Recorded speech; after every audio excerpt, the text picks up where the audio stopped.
یو څو خبرې د ترونو عرض کو. سړی چې تکبر نه کوي نو څه به کوي؟ عاجزي به کوي. د تکبر په مقابله کې عاجزي، عجز، انکسار، ځان ښکته ګڼل او دا سوچ کول چې زه خو ډېر کمزور یم، او بل مسلمان ته لوی نه کمزورې نه کتل، بل مسلمان د ځان نه ښه ګڼل، بل مسلمان د ځان نه لوی ګڼل. نو چې یو سړی دا قسمه سوچ په خپل ذهن کې واچوي چې زه خو کمزور یم، زه خو عاجز یم، زه خو ګناهګار یم، او دا بل مسلمان زما نه بدرجه ښه دی، نو رفعه الله، رسول الله مبارک فرمایي دله به خدای اوچتوالی ورکړي، خدای به اوچت کړي، دله به خدای عزت ورکوي. دا خو قانون دی او د الله د کتاب فیصله ده چې عزت او ذلت د الله په لاس کې دی. خدای چې چاله عزت ورکوي، قسم دی که دا ټوله دنیا مخالف شي، د هغې عزت کې یو ګوته کمې نشي راوستی. او چې الله څوک ذلیل کوي او الله غواړي چې دې ذلیله کم او په دې معاشره کې ښکته کم، که د دنیا دا ټوله بادشاهي او دولت ولور کې خو عزت به ولور نه کړي. عزت او ذلت، صحت او مرض دا ټول د رب العالمین په لاس کې دي او موږ محتاج هم خدای پاک ته یو. د ترمذي شریف یو حدیث دی، نبی کریم صلی الله علیه وسلم فرمایي و یو څو څیزونه دي چې په هغې زه قسم خورم، قسم. پیغمبر مبارک فرمایي چې زه په دې قسم خورم، یو په هغې کې دا دی چې څوک سوال کوي نو مال به نه زیاتېږي، بل ته لاس نیولي سترګې به نه مړېږي، غنا د زړه به نه راځي، دی به تر مرګه پورې دقسې د بل جیب ته ګوري او تر مرګه پورې به دی د بل پیسو ته او د بل ډوډۍ ته به په اسره کې پروت دی. په دې رسول الله صلی الله علیه وسلم قسم کې چې زه په دې قسم کوم چې سوالګرې سړی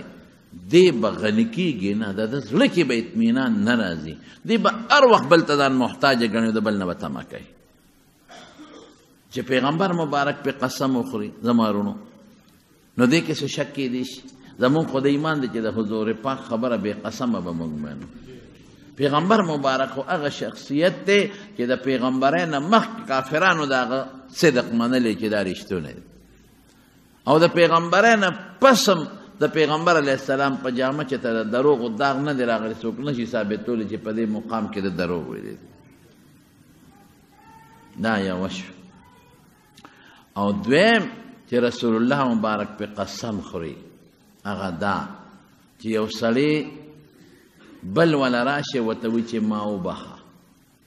او ما نه غلطي شوې ده او ما معاف کا، ما درنه څپېړه ایستله، ما درته کنځل کړي دي، زه درله رالم، ما معاف کا. اوس شیطان څه وایي؟ شیطان وایي که دې وبخه خو ته لاړې پرېوتې، که دې معاف که خو ستا عزت لاړ تباه شو، که دې معاف که سبا خلک به څه وایي مړه خو څپېړه ورکوه بیا معافي غواړه معاف کوي، دا خو زما عزت لاړ، زه خو به هله اوچتېږم چې د دې څپېړې بدل په څپېړه والم، زه خو به هله اوچتېږم چې د یوه راکړې ده ته دوه وباسم، زه خو به هله اوچتېږم چې د څپېړه راکړې ډز وباسم، زه خو به هله اوچتېږم چې د کنځل کړي دي او زه کنځل هم وکړم او یو څو څپېړې هم ترې وباسم. شیطان سړي ته وایي دا چل وکړه، په دې کې ته ښکته کېږې، په دې کې ستا عزت بربادېږي که مفتو کې او خیراتي بخې. او رسول الله مبارک څه فرمایي؟ وایي زه په دې قسم خورم، حضور پاک وایي چې که چېرته چا چاته وایي چې ما څپېړه وویسته، ما کنځل وکړل، ما معاف کو، د معاف کو، دله به خدای عزت ورکوي. عزت خو د خدای په لاس کې دی، رب العالمین به دله عزت ورکوي، پروردگار به دې اوچتوي. په دې د دواړو جهانو مبارک سردار قسم کړی او په دې رسول الله مبارک قسم په خدای عمل کړی دی. داسې نه ده چې پیغمبر مبارک په دې عمل نه دی کړی، په دې عمل کړی دی. عقبه ابن ابي معیط یو لوی کافر و د مکې،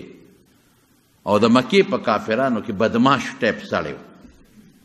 او یو ځل راغی او د حضور پاک د مرۍ مبارکې ته د سټ ته څادر واچو او د څادر له داسې ول ورکړ ولې وله ورکړ او پیغمبر علیه السلام په مانځو چې چکې ورکړ نو حضور پاک یې په ځمکه راغورځاو په خدای قسم حضرت ابوبکر صدیق راغی او څادر یې د مرۍ نه ته لرې کړ اتقتلون رجلا یقول ربی الله ای ظالمانو څه دنه غواړي نه دنه پیسې غواړي نه دنه مشري غواړي نه بادشاهي غواړي نه درنه سرداري غواړي څه غواړي صرف دقه یو ټکي وایي چې زما رب الله دی او دا بوتان نه دي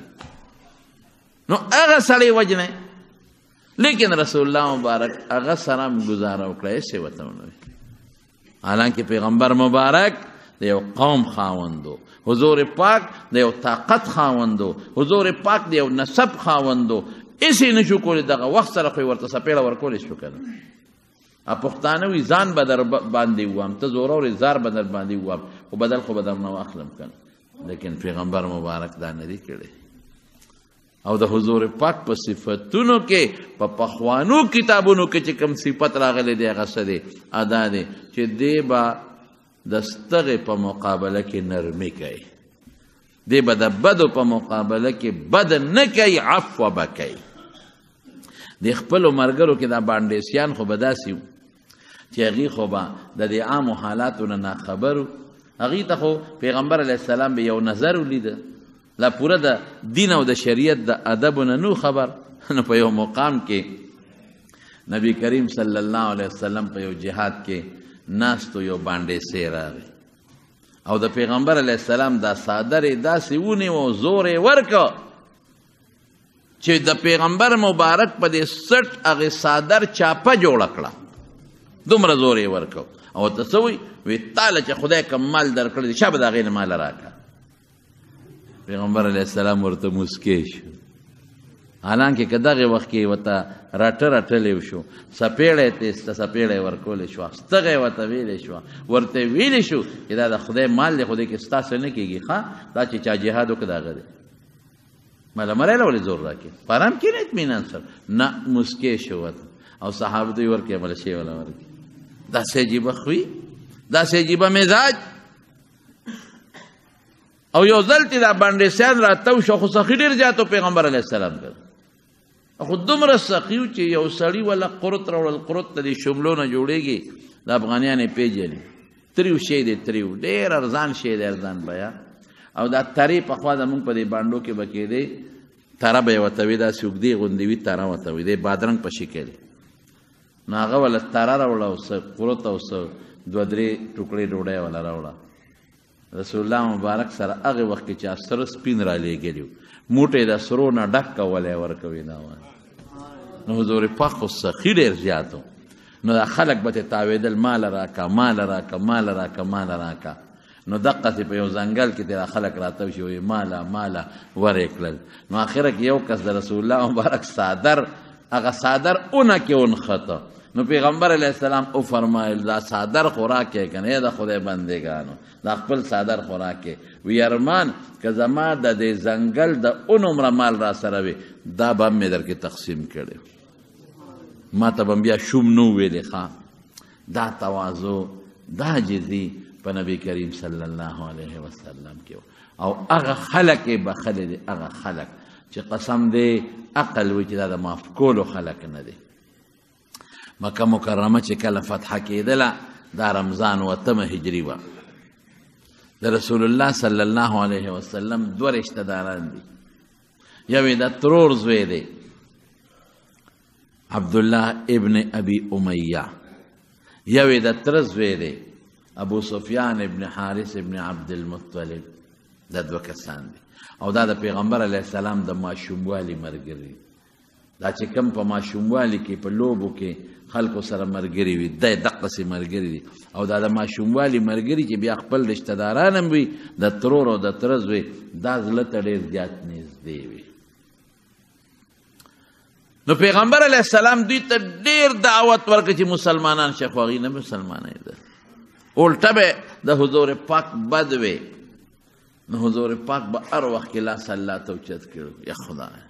د دنیا پردي دي مسلمانان کړل. خدای دا خو زما د ماشوموالي ملګري دي،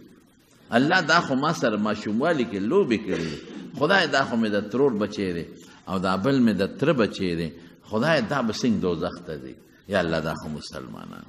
هر وخت به یې د دې دپاره جړا کوله او د خدای په دربار کې به یې سوالونه کول. او چې کله مکه مکرمه فتح کېدله نو الله پاک د حضور پاک هغه دعا مخکې نه قبوله وه، خو پروردګار یې کله لږ وروستو کې د دواړو په اړه کې ایمان ور واچو. دواړه را روان دي او پیغمبر علیه السلام له مخې له راځي. یو ورته لکه څه کوې؟ وایي موږ خو مسلمانېږو، موږ راځو. نو صحابه پرې خوشحاله شو او صحابه په منډو منډو حضور پاک لره اوسغلیدل. وایي د الله رسول ابشر، مبارک شه مبارک. څه چل شوی دی؟ وی هغه دوه کسان چې تا وله ټول عمر خدای ته جړلي دي او تا وله د الله په دربار کې سوالونه کړي دي، هغه عبدالله ابن ابي امیه او هغه بل ابو سفیان ابن حارث ابن عبدالمطلب، هغه دواړه را روان دي او مسلمانېږي. د صحابو دا خیال و چې په دې به حضور پاک ډېر زیات خوشحاله شي، ځکه چې ټول عمر یو بنده خدای ته جاړي مقصد حاصل شي، بنده خوشحاله شي. چې دی واورېدل بس حضور پاک غوسه شو، وی پام کوئ چې دا دواړه ماته را نه شي، د دې توبه او د دوی ایمان بالکل نه قبلېږي. بس خو یو څیز به حضور پاک له چې به کله غوسه راله که نه نو د غوسې ته بیا څوک ټینګېدی نه شو. ګورې دا احادیثو کې ثابته ده چې حضور پاک د ذات دپاره چاته غوسه نه ده کړې، چې کله به د دین بېعزتي راله نو بیا به وله غوسه ورتله. د ذات دپاره پیغمبر علیه السلام د چا نه انتقام نه دی اخیستی، او چې دین ته به چا تاوان ورسو نو بیا به څوک د هغه غوسې ته ودرېدی نه شو. بیا به دومره غوسه ورله چې حضرت عمر فاروق رضی الله تعالی عنه هغه به په کونډو پرېوته، د حضرت عمر نه به بیا خولې بېدلې او په کونډو به داسې په ډونګه چې تاسو ورته وایې دقسې په دې کونډو به پرېوته او رضینا بالله ربا وبالاسلام دینا وبمحمد صلی الله علیه وسلم رسولا. نو هغې پورې به دا الفاظ وې چې مونږ په اسلام خوشحاله یو چې زمونږ دین دی، مونږ په حضور پاک خوشحاله یو چې زمونږ پیغمبر دی، او مونږ په دې خوشحاله یو چې الله زمونږ رب دی. دا به بار بار وي نو د حضور پاک غصه به سړه شوه. نو نبی علیه السلام غصه شو چې یو هم راځي بل هم راځي، وی ګوره چې را نږدې نه شي، پام کوئ چې را نه شي. بس دې ته ما ډېر نصیحتونه ډېر وعظونه کړي دي، اوس راځي، اوس خو مکه فتح کېږي، اوس خو به دې خامخا راځي، بس د دوی اسلام نه قبلېږي. هغې ته چا ووایي چې مه راځئ کار نه کېږي، نه ستاسو توبه قبلېږي نه ستاسو ایمان قبلېږي. هغې وایي موږ څه د یارې نه دا کار نه کوو او نه یریدلی یو، موږ د زړه نه دا منو چې الله یو دی، د زړه نه دا تسلیمو چې دا زموږ د خپل محمد صلی الله علیه وسلم د خدای رسول دی. دا موړه ته دا خبره پوه شوې ده، اوس قبلېږي که نه قبلېږي خو بس موږ منلې ده خبره. صحابه بنال ورو نبی علیه السلام ته داسې سپارښتونه کول، حضور پاک غوسه وینا. د عبدالله ابن ابي امیه خور د حضرت ام سلمه د پیغمبر علیه السلام بیبي ده، اراله سپارش کوي نبی علیه السلام سره په دې سفر کې ده. وی د الله رسوله په پردو رحم کې په خپلو نه کې، د الله رسوله لوی لوی کافر چې ستا خلاف یې تورې راوچتې کړي دي ادې معاف کړل او دا نه معاف کې. د الله رسوله تا خو په حیواناتو هم رحم دی، ستا متعلق خو قرآن ویلی چې دنه زیات رحم کوونکي بل نشته، په دې خپلو ولې رحم نه کې؟ حضور پاک ورته وفرمایل ای ام سلمې دې زما بېعزتي نه ده کړې، زما د رب بېعزتي کړې، زما نه ده کړې، زما هم کړې ده، زما د خپل بروستو کو د یو ته مې وویې چې یروره ته خو ما پېژنې، ما او تا خو یو ځای لوبې کړې دي، ما او تا خو یو ځای خړپوسې کړې دي، ما او تا خو یو کور کې لوی شوي یو، تا ته پته نشته چې ما چېته دروغ ویلي دي، تا ته پته نشته ته د دې نښو نه معلومې چې زه د خدای پیغمبر یم، ته څه دلیل غواړې؟ ته نه خبر چې د دروغ نه یم او د خدای رسول یم. ده څه وی؟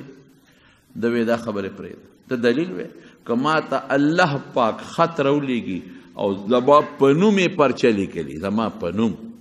او د هغه اسمان نه را رواني او زه ورته ګورم او زما لاس له ورسي او پکې خدای پاک لیکلی چې دا د ما پیغمبر دی په دې ایمان راوړه بیا هم نه کوم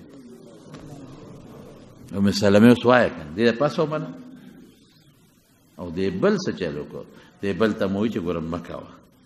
ته خو زما رشته دار یې نږدې رشته دار بې ستتره بې پردې او زه درته ښه معلوم یم چې د خدای رسول یم ما خپله دعوه نه ده کړې الله لېږلی یم او ګناه څه ده څه غلطه خبره درته کوم چې نه منې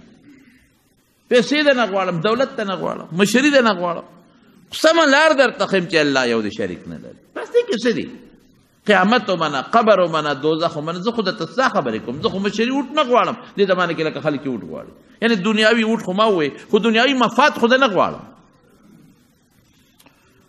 د څه چلو که د هغې په مقابله کې د زما خلاف شعرونه جوړ کړل دې شاعر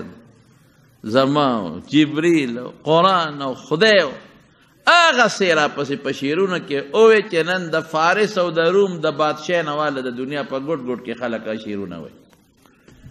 هغه زمانه د شعر و شاعرۍ اوس نه ده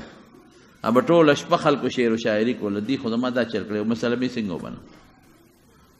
خو ما خو دوی له چغې والي دي خدای ته مې جړا کړې دا چل دوی کړی دی بس ام سلمه رضی الله تعالی عنها ام المؤمنین پوه شوه چې کار نه کېږي خو د پیغمبر علیه السلام خوی ټولو ته معلوم و چې حضور پاک ډېره غصه خو چې څوک ور مخامخ شي غصه ختمه شي عاجزي پکې ډېره زیاته ده نو دې دواړو ته حضرت ام سلمې وی داسې وکړې یو آیت ته تخیم دا آیت لاړ شي او د پیغمبر علیه السلام مخکې کښېنې او دا ورته ووایه او که مخ د نه اړی مځی ته دا ورته ووایه کیدی شي کار وشي هغه آیت څو هغه و چې یوسف علیه السلام ورونو یوسف علیه السلام ته ویل یوسف علیه السلام ورونو خو یوسف علیه السلام په کوی کې وغورځو هغې خو یوسف لاړ مړ شو ځکه لوی کوی هغه د ځنګل کوی چې هغه تاترین کوی وي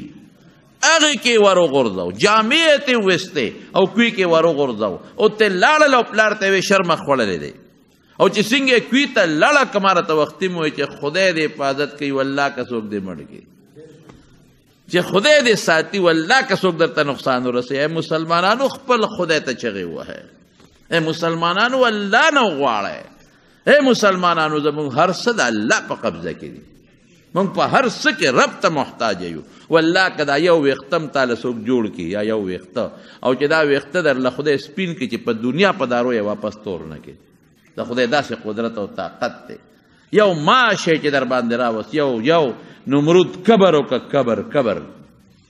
نمرود د ابراهیم علیه السلام په مقابله کې کبر وکړه او نه زه نه منم او ابراهیم علیه السلام د دنیا دلیلونه ورته پیش کړل او ابراهیم علیه السلام غوندې عجز طبیعته پیغمبر په پیغمبرانو کې د ابراهیم علیه السلام په شان زاره او جړه او عجز طبیعته پیغمبر بل نه تیر شوی ولې قرآن وی ان ابراهیم لأواه حلیم هر وخت به خدای ته جړل آه به کول او فریادونه به کول او صابر انسان هغه ابراهیم علیه السلام یې داسې ورته وغورځو چې دغه وخت کې د نمرود د دې نه غټ اور کیدی نه شو رب ورسره څه چل وکړه نمرود ته خو ځان ته ډېر طاقتمن وی نمرود ستا خو فوج هم شته نمرود ستا خو پولیس هم شته نمرود تا سره پیسه هم شته نمرود تا سره تورې هم شته نیزې هم شته غشي هم شته هر شی شته خو زما قسم دی که زما د ماشي مقابله کولی شي نشي کولی په بله طریقه م الله وجلی شو په تبه م وجلی شو په ټوخي م مړ کولی شو په پالج م وجلی شو سر رګ م ورته شلولی شو په شلو طریقو الله وجلی شو هارټ اټیک باندې م وجلی شو لیکن الله ورته ښایي چې که ته ډېر طاقتمن یې خو زما د ماشي مقابله نشي کولی یو ماش یې وله په داس پیمه کې ور در نه کړو او نمرود د هغه ماشي د لاسه مردار شو نو مونږ به خلکو ته وی نو خلکو وی مړه ماش یې وجل نو چې دا ډینګې راغی که نه ډینګې نو هغه جینکۍ چې پړونې چې ته په خوب کې م نو لیدې بورقې یې په سر کړې مې مونږ خو مړه شو ورته وایو چې بورقې په سر کې مخونه پټ کې لاسونه پټ کې خپې پټې کې نو زمونږ نه مني خو چې یو ماش راغی وي په بله ته نه خلاصېږي دستانې واچوې لاسونو ته جرابې واچوې خپو ته چې په خپه مو نه چیچي او چې په لاره ځای بورقې په سر کې چې ته په مخ د لټک در نه کي مې د خدای د حکم او د مولا په حکم د عمل نه کوو چې یو ماشې درته راولېږي یو ماشې نو اوس بورقه په سره که نه په سره ډینګي ویرس پنجاب نه ټیم راولو دا وکو علاج یې نشته دا به څه کېږي او ماشې راغی او ماشې لاړه او ماشې وده شو ماشې ویښ شو والله که ټول ملک کې د ماشي تر ننه پورې علاج چا سره شته دی کولی شي الله که نه شي کولی بشیر جان وایي چې هغه نمرود ته که ماشې ننوتی په خپه ګوډو وایي نو مې بشیر جانه تا ورسره کبډي کړې وه تا لیدلی و ته خپه ناپ کړې وه چې په خپه باندې ګوډو دا بعضې علماو لیکلي دي بهر کیف الله ته پته ده چې څنګه به خو الله وایي چې کبرجنه که تا سره هر قسمه کبر مي خو د ما د ماشي مقابله هم نشي کولی او ابرهه که ته ډېر کبرجن په بیت الله حمله کې دا غټ کبر دی که نه که ته ډېر کبرجن او ته په بیت الله باندې حمله کې او تا لخکر د خرو اسونو نه دی د اتیانو لخکر دی راوستی دی ابرهه د اتیانو لخکر راوستی او په بیت الله حمله کوم او چې څوک به مخې له ورتلل ابه بیغمه کول او چې د چا څاروي به ورتلل ابه ته قبضه کول یو لوی دوم دام او هیبت که را روان دی په بیت الله حمله کو د رسول الله مبارک نیکه دی عبدالمطلب د هغه څاروي یې ونیول عبدالمطلب ته چا وی ستا څاروي خو ابرهه ونیول وی ښه وی او وله ورغې عبدالمطلب د حضور پاک نیکو نو مخ مبارک یې داسې ځلنده روښانه و چې چاته به مخامخ شو خلکو به د دې مخ قدر کو عزت به کو نو چې سینګ ورغې نو دا ابرهه په خپل تخت باندې ناستو په سفر کې به ځان سره هغه خپل تخت ګرځاو چې سفر کې به زه په دې تخت باندې ناست یم نو چې عبدالمطلب یې ولیده نو بې اختیاره وله د تخت نه راکوشو د هغه اثر پې وشو وجاهت ورته وایي په عربۍ کې مخوریستوب هغې پې اثر وکړه که دا خو ډېر ښایسته سړی دی ښکلي عزتمن وله راکوشو ورته غاړه وته ته څوک یې زه عبدالمطلب څنګه رالی صاحب وی زما اوښان دي ما له خپل اوښان راکړه ابرهه ورته وایي ډېر قمقل سړی هوښیار نه اوښان څه شی دی ما په زړه کې ستا دونه قدر راغی چې ته مې ولیدې چې ما وی که دا سړی ما ته وایي چې دا بیت الله مروانه و او زه ترې نه زه واپس ځم ما د یمن نه کوم ځای نه راغلم د دې بیت الله ستاسو د دې بیت الله د روانوالي دپاره دا کور درته روانوم چې ته مې ولیدې مې یاره که ده ما ته وایي چې زه نه واپس ځم دونه قدر مې ستا په لیدو په دې زړه کې پیدا شو نو ته ایله بیله اوښان غواړې عبدالمطلب ورته څه وایي وایي زه د اوښانو رب یم د چا رب یم رب مالک ته وایي د اوښانو او د بیت الله رب زه نه یم څوک دی بل دی زه خپل اوښان غواړم رب پیش او بیت الله پیش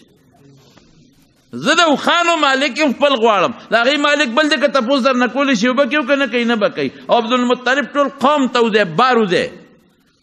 پرېږدی دا بیت الله ورته چې روان یې کړي که خدای ته تپوس کولی شي اوبه کوي که نه کوي نه به کوي چې دی روان کړي موږ بیا جوړ کړو د طاقت یې نه یو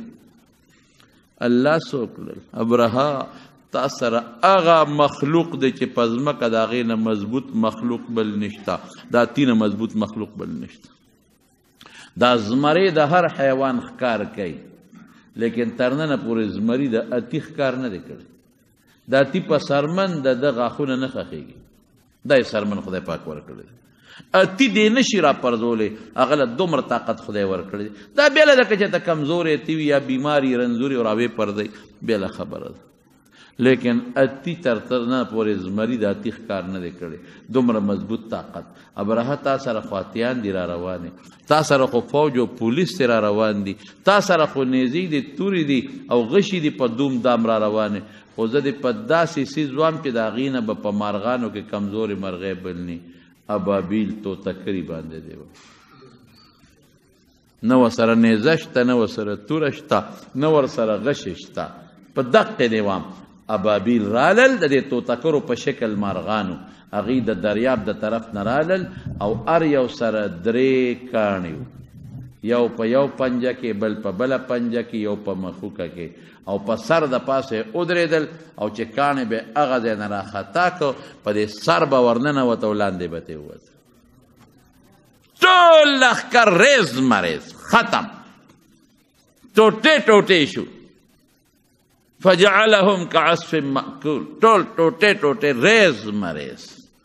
الم تر کیف فعل ربک باصحاب الفیل الله وی ته نه ګورې څه چل مې ورسره وکړه اتیانو والا سره تیل اخکر مشرتی څه مې ورسره وکړه الم یجعل کیدهم فی تدلیل ارس مې ورته ختم کړه او داسې مې کړل لکه چې څوک بوس او یا یو شی ټوټې ټوټې کې او چوره چوره مې کې دقسې په دا میدان مې وغورځول درته وایي ډرون هم لده دې ته ډرون وایي میزایل دی دې ته میزایل وایي نه شخ شته او نه شوق شته نه ریډار شته او نه څه بل څه شته ټولې اول رښتیا ووایه کولی شي د خدای د طاقت مقابله نشي کولی نو کبرجنه کبر مه کوه سر به تر کمې پورې اوچت وړی کبر به نه کې لویي به نه کې انسان چې کلم لویی کوي کبر کوي رب العالمین خفه کیږي په دې او چې انسان څومره پورې عاجزي کوي رب په خوشحالېږي او الله وی حدیث قدسی دی الکبریا ردائی لوی زما جامه ده که زما جامه کې ما سره څوک سر دننه کوي قسم دې په خپل ذات چې ذلیله کومه زما دې صادر کې به څوک سر را دننه کوي چې دا مال راکړه پرېږدم نه به پرېږدم چې څوک زما صادر کې لوی زما صادر د سر را دننه کوي ما سره ځان برابرې لوی خو زیمه قسم مې دې په ذات کې ذلیل کومه نه پرېږدم ذلیل کوم به نو ته به څو ورځې سر اوچت یوسې خو بل ورځ به دې په خوله کې مچان بنګېږي سر به اوچت یوسې خو قبر کې به دې بیا پته ولګېږي په دنیا کې به دې خدای پاک ذلیله کړي نو قبر به نه کې بلکل نه به ګاونډي په ګاونډي قبر کوي نه به خان په غریب قبر کوي نه به مالدار په فقیر قبر کوي نه به موټر والا په سیکل والا قبر کوي او نه به پلار په زوی قبر کوي او نه به د زوی مالدار د پلار باندې قبر کوي نه به رور پرور قبر کوي قبر څه شی دی انسان بسی زه حیران یم په دې خبره چې انسان بصیره د قبر بسی د په خېټه چې در راشي خو بیا د اسمانه پورې یو چغه دی خو چې فالج اووی کولی شي چې اوس په دا یو ساعت کې د دې لاس نه د سمسۍ جوړولی شي یو ساس کې د خپې نه د کونټۍ جوړولی شي بیا به د لاس هم په خپل اختیار کې نه بل به در پسې اوچتی بیا به خپه په خپل اختیار کې نه بل به در پسې اوچتی او په دا یو ساعت کې د خولې نه درته ډیوه جوړولی شي لاړې به ته بیږي بچي به دله پاکوي دا خشته وجود ښکلی وجود طاقت والا دولت والا چې بالغ ته به ډډه والې وه ګوته باندې به د اشارې کولې دا وکوه دا وکوه دا لاس به دله شل کې ګورې مه کوه دا خپې به دله شل کې ګورې مه کوه قبر به نه کې د پېښور کې یو جومات چا جوړ کړی ډېر اعلی نو زه یې بوتلم وایي مونځ به پکې ړومبې ته کې بیا پکې موږ مونځ کوو ما یې خلاف شو یاره چې ورغلم ډېر ښایسته جومات یې جوړ کړی و ډېر مزېدار شاندار نو اکثر دا جوماتونه پخوا به زمانه کې د بار خلکو به د عربو دا جوماتونه جوړو نو ما لکه دا جومات هم جوړ کړی دی دا چې تا کم تنظیم یا عربو ته جوړ کړی دی وی نه دا خو موږ پخپله جوړ کړی دی لکه ډېر ښایسته قالینونه و ایسیګان پکې لګولي ډېر ښایسته ماربلې ټیلونه یې پکې لګولي یاره وایي دا خو داسې وشول چې زموږ دا جومات ډېر پوټی نه و او داسې کچا پوخ وله خو د کمزورې و بس ماسخوتن کېناستو یو کس پکې اواز وکړي هلکه ځان له پخې بنګلې جوړ کړه د خدای دا کور کچا ځان له خو چې د زوی وادي نو لګیا یو بنګلې جوړو او د خدای دا کور داسې دی دا د کتو دا ناستې جامې پکې د خورو کېږي دا جوړو نه راځئ چې جوړې کړو بس بلم وی ډېره ښه ده بلم وی ډېره ښه ده بلم وی ډېره ښه ده بس هم حقه دی لکه زونه صبر کوو نن یې غم کوو چنده نه غواړو که چا راکړې ورته انکار نه کوو او که چا را نه کړې چنده نه غواړو په خپله جوړو د زوی مې واده دی خو 10 لکه لګوم 15 لکه لګوم 3 لکه لګوم د لور مې واده دی خو 15 لکه لګوم د خدای په دې کورې ولې نه لګوم بس یو کس پکې اواز وکړه لکه دومره سیمټ زما 300 بورې 1500 بورې بل اواز وکړه لکه خښته پکې زما بل پکې اواز وکړه 2 ټنه سیخه زما بل اواز وکړه 15 لکه زما بل وی 10 لکه زما بل وی 3 لکه زما مالدار خلک ټول په غزې می حساب وکړه دونه اعلانونه او دونه شی وشو چې زموږ جماعت په جوړېده تا غزې یو سړی را سره په صف کې ناست هغه وی چې دلته یو خان بابا دی بوډا نوم یې واغېسته خو زه تاسو ته نوم نه علم نیک سړی دی ښه سړی دی ګیر حاجي دی هغه له ورشه به هم در سره مدد وکړي ما وی ډېره ښه ده خو هلکه بار نوز وګورئ محلې نه بار نوځو که چاره کول انکار به نه کوو خو بار به چنده نه غواړو بار به کټ نه ږدو بار به کوڅه په کوڅه نه ګرځو خفه کېږې ما نن زمونږ دې چندو چې دا بار ګرځي او دا شکره یې ورسره او دا لوډ سپیکر یې ورسره دین یې بدنام کړ ځای په ځای شکرې دي او ټوکرې دي او کوڅې دي او لارې دي او بازارونه دي لکه خپل کور نه چنده غواړې د خدای کور دی شرمه بس تا خپل جومات کې چنده غواړه بس نشي کولی مې کوه وی چې خان بابا له مونځ مکو لاړو خان بابا څوک دی غټه اجره لري زامن غټ مالداران دي په اجره کې 5-6 غټې غټې لینډ کروزرې او موټرې ولاړې دي غټه اجره چې پېښور دغه ځای کې 15 مرلې څوک نشي جوړولی د هغه په کنالونو اجره ابشارونه دي په اجره کې اوس خان بابا مونږ راغلي یو جومات جوړو دا خپل او فیصله هم په دې وکړه چې د بار چا نه چنده نه اخلو او په خپله یې جوړو د پکې 15 لکه ورکړئ مثلا د 10 لکه ورکړئ د 2 سیخ ومنه د ماربل ومنل د دا ومنل د دا هم ورته وورول خان بابا ته مونږ وایو چې خان بابا به هم پکې یو 6 لکه روپۍ 6 لکه نه یو 15 لکه د مالدار دې سې پې نه کېږي وی خان بابا وی چې دا خو ډېره ښه خبره ده جیب ته یې لاس کړې 200 روپۍ راوویستې 200 تاسو هم ورپورې وخندل 200 بشیر جان وی 200 خو ځان ته یې زیلوټ کوم 200 روپۍ یاره یقین وکړه که چېرې ته 200 وکړې نو به ته هم ورپورې وخاندې چې 200 پکې سي ماشوم هم نه دی 200 روپۍ راوویستې خان بابا 200 دي دا 200 خان بابا تا د مونږ خبرې واورېدې د دومره لکه د دومره د خښتې وی بس هر څه کوي که دا والی الی که نالی نورې نشته مونږ وی دا 200 دې په دا میز کېده او ته م پرېښودې په دې ځان لکه چې ټاپیان یې که نه سوارلی دا 200 به م پکې خدای پیدا کړي لړو دا مړه وی دا خدای کور دی خدای غني دی لکه بېشکه خدای غني دی بېشکه غني دی نو د هغې څه مطلب دی چې د خدای کور به نه جوړوي خدای به په خپله راکوزېږي جوړوي خدای به د تیار محل راوړي دلته به ږدي دا زمونږ د خلکو خبرې دي الله غني څه معنا خدای بې پروا دی الله غني څه معنا چاته حاجت نه لري الله غني څه معنا چا نه سوال نه کوي ځان دپاره الله غني څه معنا چاته محتاج نه دی د هغې دا مطلب نه دی چې د خدای کور به نه جوړوي د خدای کور له به د یو بل نه پیسې نه غواړي دا خبرې غلطې دي کبر یې وکړه موږ لاړو موږ وی بس تا خان بابا پرېږده زه بس د په دې پیسو جوړېږي سهار هم چې مونځ وکړه هغه سړی چې هغه د خان یاد کړی و هغه ډرایور و وی هغه ډرایور راته وایي چې خان بابا نه خبر یې موږ وی نه وی بېګا په نیمه شپه کې ورباندې فالج اټیک کړی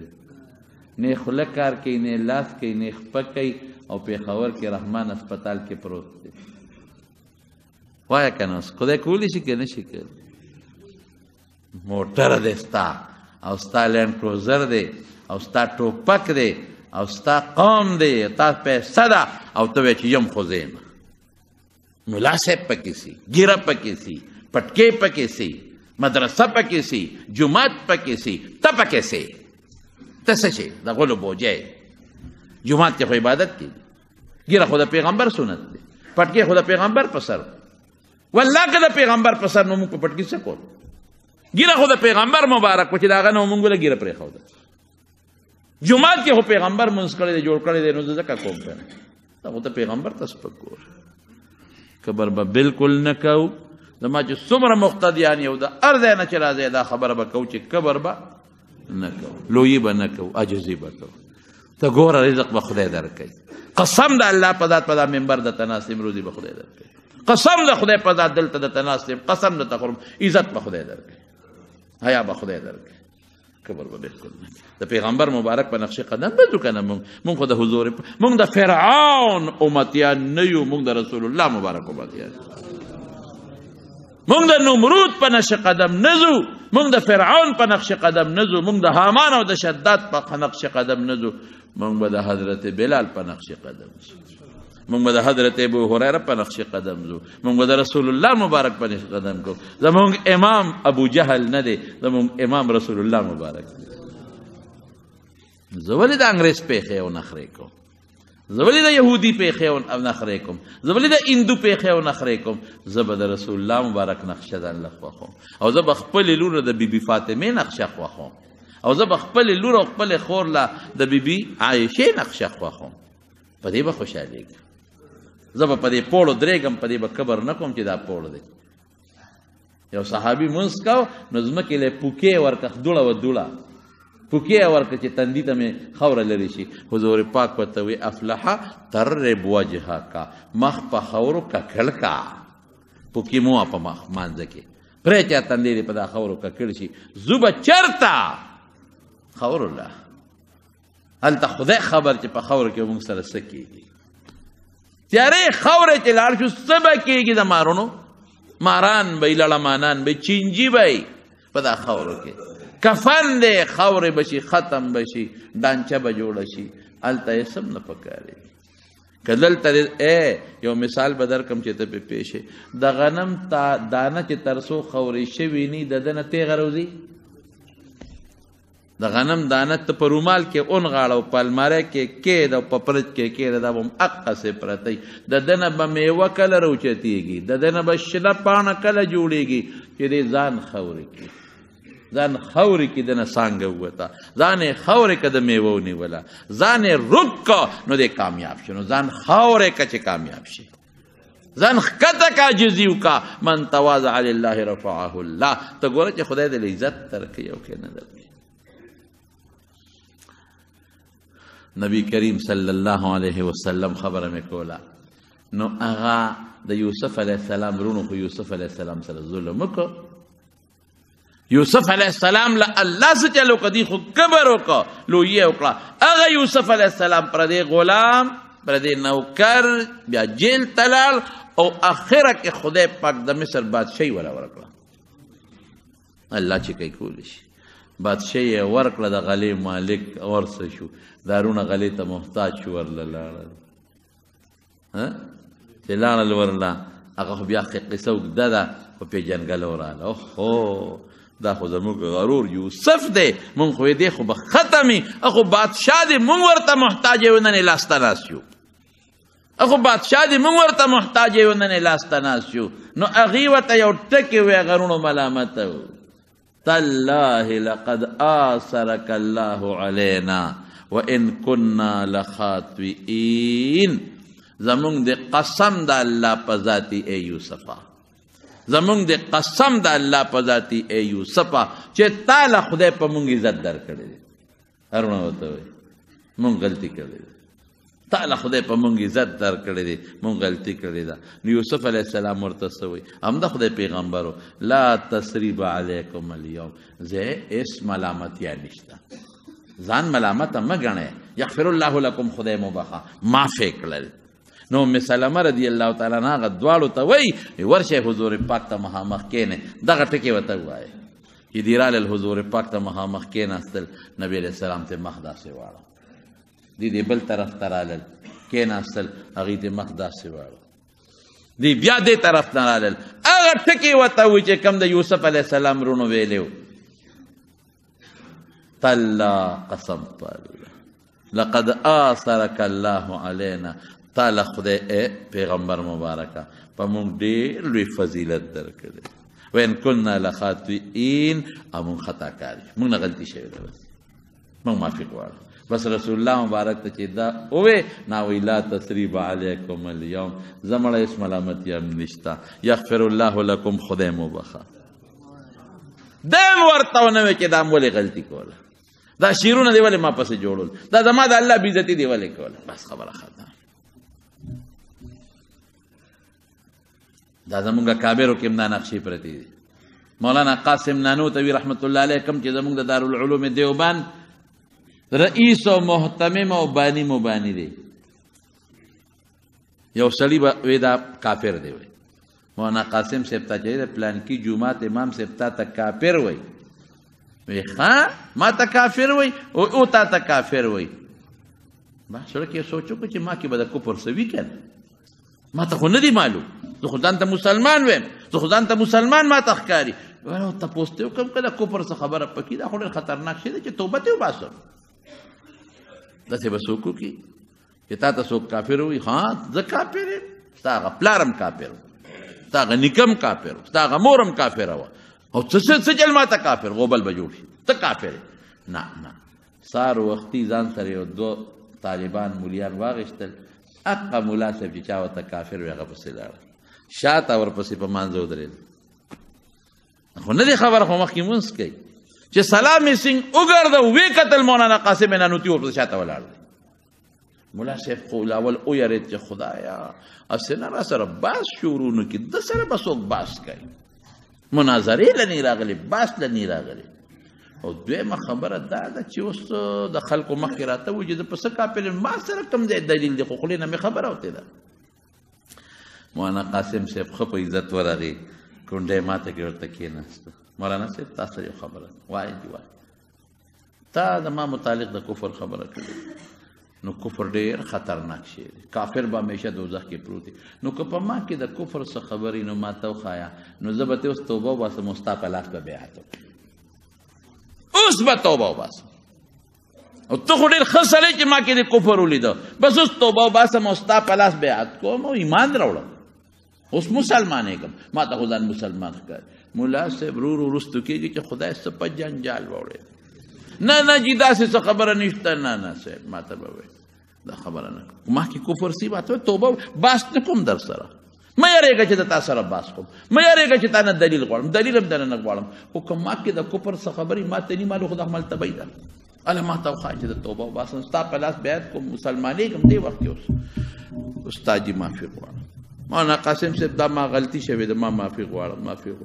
د هغې عاجزۍ د مولانا قاسم په هغه دونه اثر وشو چې هغه راغې مولانا قاسم ته ګونټې ماتې کړې مرید شو د هغه مرید شو د معافي غواړم من تواضع لله رفعه الله او د ټولو مخکې د حضرت بلال تاسو ته مخکې نقشه پرته ده که څونه عاجز څومره کمزوری د رنګ نه څومره تور د پردي وطن لیکن رسول الله مبارک د معراج نه راغی د لومبۍ زیرې په ده کوي بلاله ته څه عمل کې چې زه جنت ته ننوځم نو ستا د پیزار کشار د ځان نه مخکې اورم هېڅ هم نشته الله د الله رسول هېڅ هم نشته دا کار کومه چې اودس وکړم یا جومات ته ننوځم نو 2 رکعاته کوم بس خدای راضي کوم اودس چې وکړم زه یم بس په ما د خدای حق دی چې 2 رکعاته مې نه کړله مې نه صبرېږي دا کوم عاجزي شو الله ته سر لګول شي نو د مارونو موږ له پکار دي چې موږ کبر نه کوو موږ لویي نه کوو موږ سر اوچت نه وړو بل مسلمان ته سپک نه ګورو د بل مسلمان بېعزتي نه کوو په کور کې د ښځې بېعزتي به هم نه کوې د ښځه خو ستا لاس ته ناسته ده که هغه ستا په لاس کې قیدي ده هغه ستا ډوډۍ ته محتاجه ده که ته هغې ته پلار هم یادوې او د پلار کنځل هم ورته کوې غریبه غږ نشي کولی که ته ورته مور یادوې غریب غږ نشي کولی که ته ورته د دنیا پیغورونه کوې نو هغه خواره غږ نشي کولی او کور کې تا ته محتاجه ناسته نو په ښځه ګوره ډېر خلک کبر کوي زدونه ورسره کوي زد ورسره شروع کړي او دې خو ځان ته لوی ټیسمار خان وایي که نه چې یم خو زه یم که زه هر څوک هم دا ښځه ترت نشي کولی بېشک اسم نشي کولی خو خدای خو یې شته که نه دا ښځه هم د چا بندګۍ ده که نه الله خو یې شته نو په بچو په ښځه په کور کې خویندو په میندو مور په لوڼو په بچو کبر به بالکل نه کوم عاجزي ښه په دې الله خوشحالېږي الله دې په مونږ کې عاجزي پیدا کړي خدای پاک دې مونږ د کبر نه وساتي الله دې مونږ د عاجزیت توفیق راکړي الله دې مونږ د جګړو نه وساتي الله دې مونږ د هر قسمه مصیبتونو آفتونو نه په امن کې وساتي خدای ته زمونږ نه راضي شي الله زمونږ توبې قبول کړي الله زمونږ ګناهونه معاف کړي خدای زمونږ مردگان وبخي زمونږ د دې خټه سردار جي صاحب ورور عزیز جي صاحب مخکې وفات شوي دعا ورته وکړئ چې رب العالمین یې مغفرت نصیب کړي او خدای پاک یې وبخي او الله تعالی اخرت خوشحالۍ نصیب یې کړي د دیدار آباد کې ما ته پرون چا وویل څوک وپاڅېد څوک حضرت ګل کاکا او دعا وکړئ ما ته پرون چا وویل حضرت ګل کاکا زمونږ دیدار آباد هغې ته هم دعا وکړئ نو چې خدای پاک یې مغفرت نصیب کړي وارثانو له خدای صبر ورکړي یا الله چې څومره مو زمونږ دلته کې د جای مارګې سجاد د هغه خور وفات شوې وه د عمر زو جمع له مستقل دی خدای پاک دی وبخي او چې څومره بیماران دي دوه کې رب العالمین ورته شفا ورکړي او دا زمونږ د جمع مرګري دی بس ورلی دا والد جان علي صاحب هغه بیمار دی هسپتال کې پروت دی او سخت بیمار دوه کې رب العالمین په رحم وکړي الله په رحم وکړي خدای چې څومره بیماران دي په کورونو کې په هسپتالونو کې الله تعالی شفا ورکړي او ډېر مرګري دوستان علما د لری لری ځای نه یو ځای بل ځای نه راځي دعا وکړي چې خدای ټولو له برکتونه ورکړي الله خیریتونه ورکړي بعض زمونږ بعضې دوستان دي دکانداران دي او موږ له ډېر په مینه په محبت راځي ډېره مینه را سره کوي دعا وکړئ چې خدای پاک وله خیر خوشحالۍ ورکړي روزګارونو کې خدای برکت واچوي د چا چې نوکرۍ نشته خدایه د حلالو پراخه روزي وله ورکړي که د څوک تنګدستې دی الله پراخه روزي نصیبه کړي زموږ یو بل مرګ دی کارخانو مارکیټ مورې بیماره ده دعا وکړئ چې الله شفا ورکړي خدای چې چا موږ ته دعاګانو ما ته ډېر خلک ټلیفونو کې خو ما نه هېر شي چا په خولې وي چا ټلیفونونه کړي دي او د چا څه مقاصد دي خدای ته یې وله پوره کړي زموږ دا دعا قبول کړي او یو قدم باندې دې ملګرو له خدای اجرونه ورکړي برکتونه ورکړي خوشحاله او خدای دنیا سره دین ښه کړي الله دنیا سره مخیر ښه کړي او الله په جبم کنزل مه راولي په جبم ذکر راولي په جبم درود شریف راولي په اندامونو رانه هغه عمل والي چې الله ته پې خوشحالېږي د دنیا ژوند دې لږ ساعت کې تېر به شي خو خدای دې مخیر ښه کړي خدای دې قبر ښه کړي خدای دې ځنکدن ښه کړي او الله دې د رسول الله صلی الله علیه وسلم په ملګرتیا کې جنت ته بولي او د هغې د مبارک لاس د حوض کوثر اوبه دې خدای زموږ نصیب کړي وصلی الله تعالی خیر خلقه محمد وعلیه وصحبه اجمعین دا یو ملګری تپوس کوي چې بعض علاقو کې دا رواج دی چې ښځه وفات شي نو د وفات نه پس جنازه 3 ځایونو کې ږدي دا په شریعت کې نشته په شریعت کې دا نشته چې جنازه 3 ځای کې به جنازه چې والي نو مقبرې ته به وړي او که ستړي شي ږدي بیا خبره ده بل ملګری وي چې عیسایي یهودي هندو سره یو ځای خوراک کول بالکل کولی شي خوراک یو ځای ورسره کولی شي د هغې لوښ استعمال شولی شي که نه لاول خو خپل لوښ استعمال کا که خپل دی وي د هغوی مې استعمالوه او که خپل دی نه نو بیا د هغوی لوښ استعمالولی شي خو وی دا او دا ذهن کې واچوئ د عیسایي یهودي العالم خوړی شي او د عیسایي یهودي نه علاوه د هندو شو یا د روسي شو یا د چیني شو یا د مجوسي شو د هغې عام خوراک خوړلی شي خو حلالۍ نشي استعمالولی